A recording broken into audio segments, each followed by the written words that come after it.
থানার সামনে গন্ডগোল হচ্ছে। দেখেন থানার সামনে দুই পক্ষ থানার সামনে গন্ডগোল করতেছে। দেখছেন দুই পক্ষ। ওই যে একজনটা মারে লাগছে। ওই যে দেখেন কি কেমনে মারে ইট দিয়া। এই যে দেখেন থানার সামনে। হায় হায় থানার সামনে। এই অ্যারেস্ট করেন, তাদেরকে অ্যারেস্ট করেন। একটা যাতে না যেতে পারে। অ্যারেস্ট করেন তাদেরকে, একটা যাতে না যেতে পারে। এই যে একজনকে দেখেন। এই অ্যারেস্ট করেন, থানায় নেন।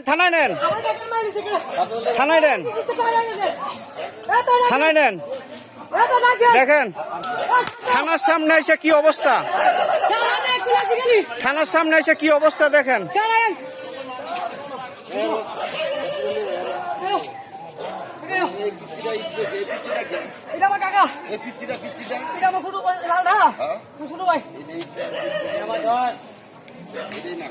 দেখেন কি অবস্থা থানার সামনে।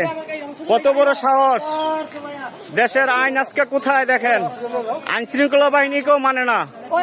থানার সামনে এসে, থানা পুলিশের সামনে এসে কিভাবে মারামারি করে। এই ভদ্রলোক আসছে, ওনাকে বাড়িতে মারছে, উনি থানায় অভিযোগ দিতে আসছে।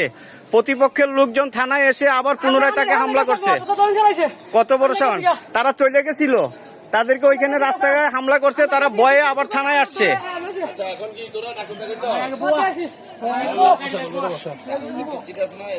দেখছেন উনি থানায় আসছে সকালে, বাড়িতে ওনাকে মারছে। ওনার বাড়ি হইল বলরামপুর ইউনিয়নের নাগেরচর গ্রামে।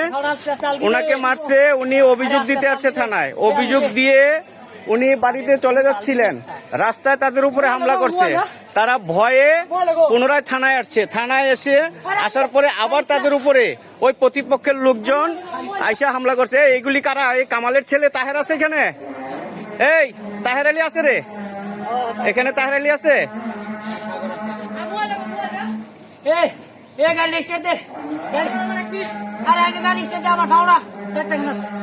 তাহের আলী আছে নাকি এখানে?